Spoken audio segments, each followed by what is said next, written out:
2014 Tour De Taiwan. I'm Dora Song. After yesterday, the most difficult stage, today we are now going to have the final stage of this year's Tour De Taiwan. We are now at Pingtung County, Da Bong Bay, and it is called the Terrific Taiwan. Before the action starts, let's take a look at yesterday's highlight. So let's recap what happened at fourth stage of this year's Tour De Taiwan. Thought as the queen stage of the tour, not for being the longest, but certainly the hardest, with the main climb of the day coming just 30 kilometers from the finish. Many riders went on attack in the first half of stage, all trying to get a lead before the big climb of the day. But it was Feng Junkai from Team Gosta who put in the super effort and claimed the KOM jersey. Although run into the finish, saw 3 riders break clear of their reduced peloton. And in the dying stage, Greek rider Timoridis emerged from the pack in the last few hundred meters to take a fantastic victory. And just 4 seconds behind race leader Remy De Gregorio with just 1 stage to go.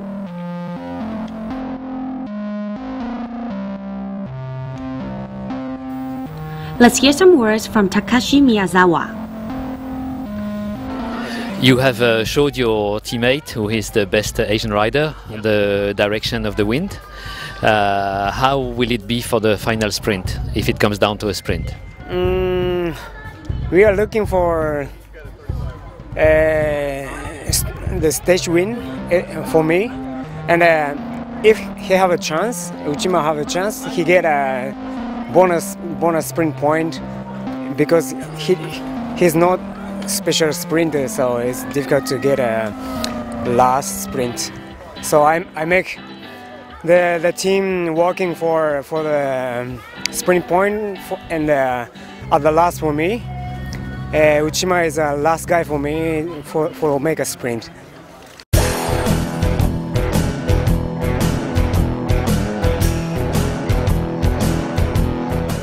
The last stage of the 2014 Tour De Taiwan is called the Terrific Taiwan. This year, the Tour De Taiwan will be passing through 4 national scenic areas of 13. They are Da Bong Bay National Scenic Area, Yunlin Chiayi South Coast National Scenic Area, Soraya National Scenic Area, and Tree Mountain National Scenic Area. Here we're in Da Bong Bay National Scenic Area. It is the largest crater lake in Taiwan. It is not only famous for the Peng Wan Cross-Ocean Bridge and for the National Motorsport Track, but also the Light Aircraft Flying Club and Huan Wan Bicycle Shop.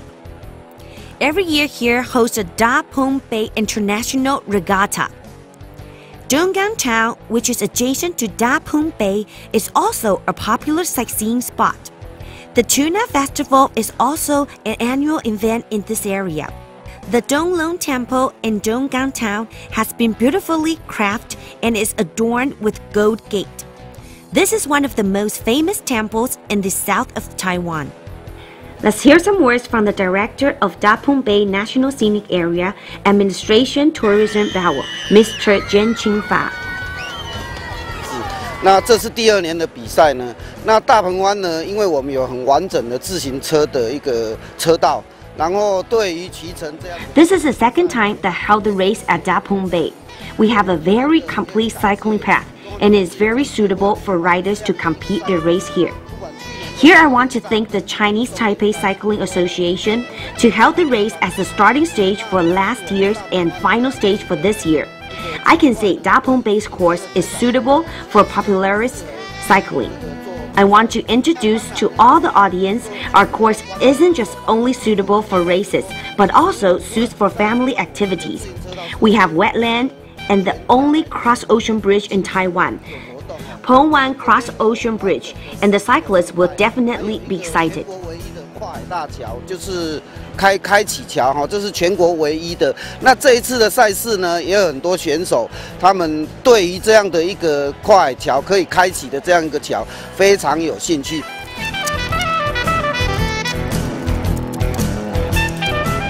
Before the riders get started, let's have a look at today's course.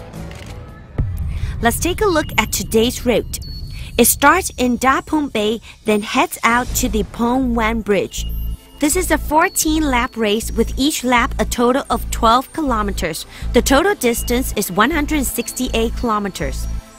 The tailwind will push the riders along, making the race faster, but they will have to struggle against the headwind. That will show us who the stronger riders are. In this stage, there are 3 sprint points, so look for the sprinters to try and take those valuable points. Alright, let's head over to the start line, and here is our experienced commentator, David McKenzie.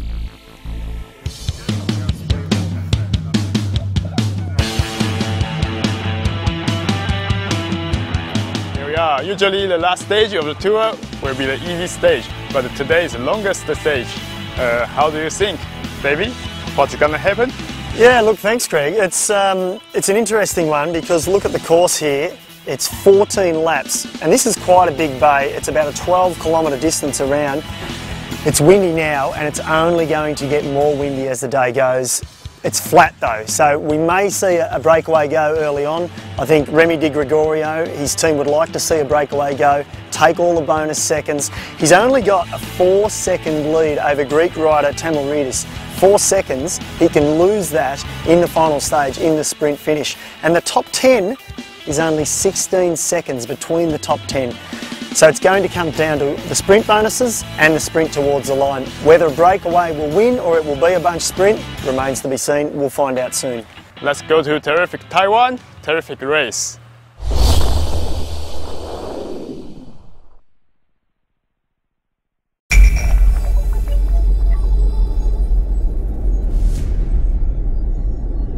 Well, so welcome to the final stage of Tour of Taiwan, 168 kilometres. It's a little bit cruel, isn't it, on the riders? 14 laps around this 12-kilometre course. The wind is blowing.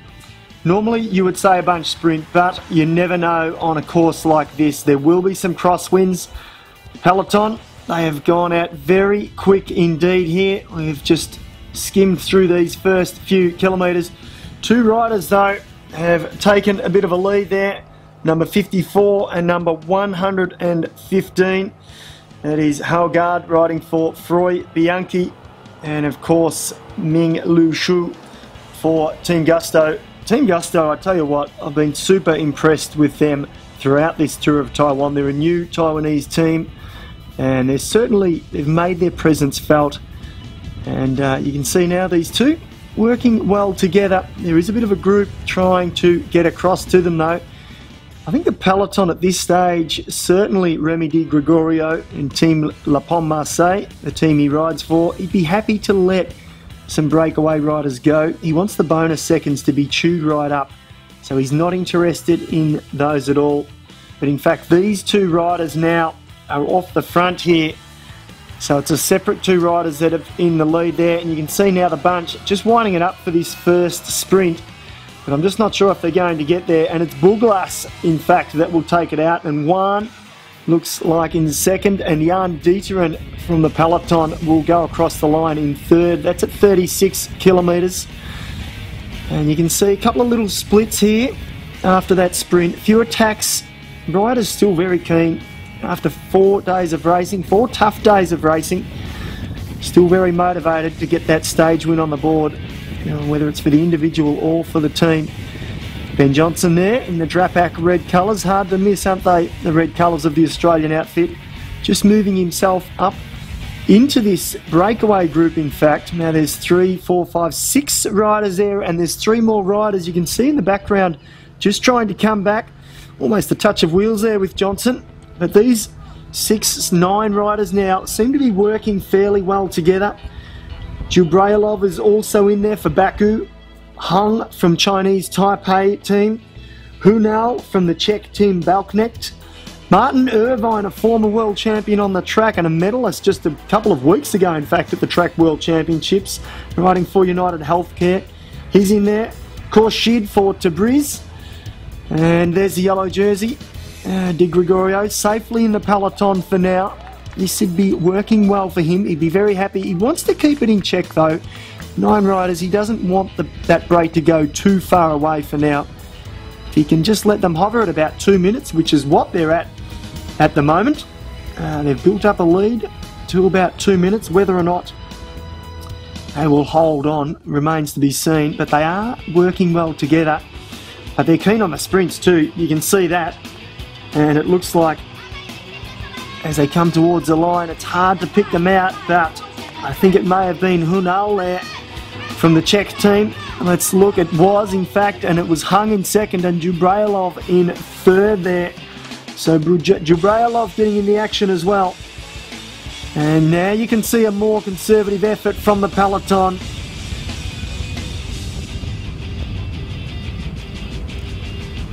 Peloton was strung out there, so the chase is on in earnest. And this group, they're going to have to work hard now. Ben Johnson, in fact, he went back to this peloton to help with the chase. So obviously some orders were put in place from Henk Vogels, the team director, and they have high hopes for Walter Whippet, the Dutchman. This group now, it's dwindled down slightly. And Chung King Lok is there as well. That's him on the front for Hong Kong. He was a medalist in the scratch race, the bronze medalist in the World Track Championships, in fact. So it's down to about 30 seconds now as they come through for this third sprint now. And they really just cruise across the line, but it's Halmuratov, Jabrailov and Hung. That's the top three. Really won't make any difference to the overall standings. But now you can see the game is up for this break. It's over. And in fact, I think they're bringing back the remnants of it. But just as I suspected, Chung King Lok in the red colours, I couldn't see him. He has gone for broke. He's gone for home. So we're in the dying stages now. Chung King Lok really gasping for air, but there's no time for that. He just has to work hard now. Maybe the peloton won't realise he's still off the front. As you can see, the remnants coming back. Just 4 kilometres to go. He's still got about 25 seconds. So he really wants to keep pushing hard. He may have a chance if he can get over the bridge. He may just get there in time.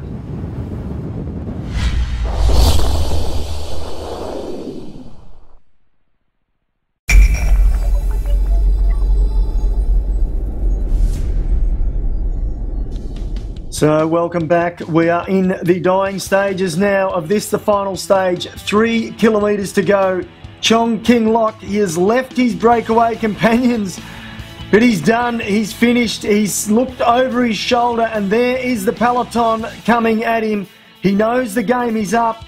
It's all over for that breakaway group, but they had a gallant effort, and now it's last-minute attacks, and it's one of the Cannondale riders here on the attack, and in fact, it's Di Gregorio's teammate there, Thomas Valbozy, and that's Ed King trying to steal a march. Valbozy, he's doing this purely to try and take the bonus seconds, of course, away from Tamaridis, who sits just 4 seconds off that yellow jersey. So if he can take the sprint bonus seconds here, it will help a great deal. But the pace is so fast. King now swings away, really struggling to get back on the wheel. And this is Drapac Porsche now chasing. And that looks like Ben Johnson, it could be, on the front there. They look fairly relaxed and calm. 2 kilometres to go. King now is back on the front. Valbozy is on the wheel. They are pushing as hard as possible towards that finish line. He takes a look over his shoulder, but the long straight stretch, it's not going to be in their favour. And Valbozy now, he thinks it's now or never, so he launches an attack. He leaves King behind down this long straight stretch. Can he hold off the peloton? Oh really, they must just have a handful of seconds. We haven't had that long shot yet. Here it is now. Here's the peloton. We can see Drapac there right near the front. And in fact, there's the catch as we see it. They're catching Valbozy now. We're inside the last kilometre. That's Wes Salzberger, who's launching on the front there. You can tell because he's got the bandages on. Remember, he crashed a couple of days ago. It's a short turn. He swings up, gets out of the way. He can't afford to lose too much time as he sits 10th overall on the classification. And Walter Whippet, he's got one more guy in front of him there. Not sure if that's enough help. As they come around towards the line now, it's 100 metres to go. This tricky left-hand turn. And as they hit towards the line, there you have it. And that looks like one of the riders from Vorarlberg there that may have taken that out. Let's just have a look at the replay. And in fact, it was Fabian Schneidt, the German rider. He put the arms up. I tell you what, he was confident. Walter Whippet there on the right of our screen in the red. And it looks like Benjamin Giraud, the Frenchman, very, very tight indeed.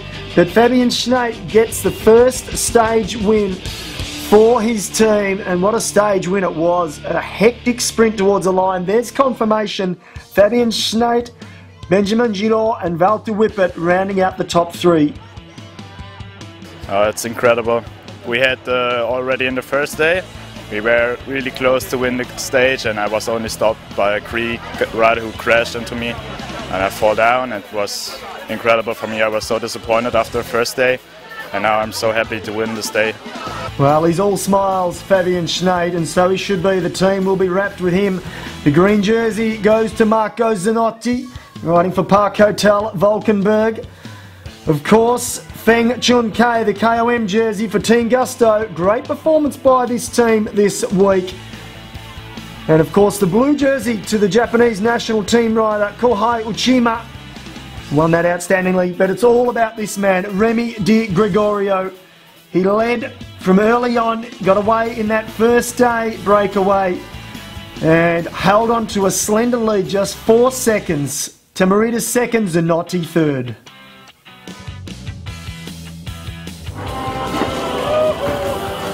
So back on the top step for Remy Di Gregorio, spraying of the champagne. Time for the riders to put the feet up. 2014 Tour de Taiwan has come to the end. Thank you for staying with us and hope you enjoyed this splendid and spectacular race, and hope to see you next year. I'm Dora Song, and see you next year.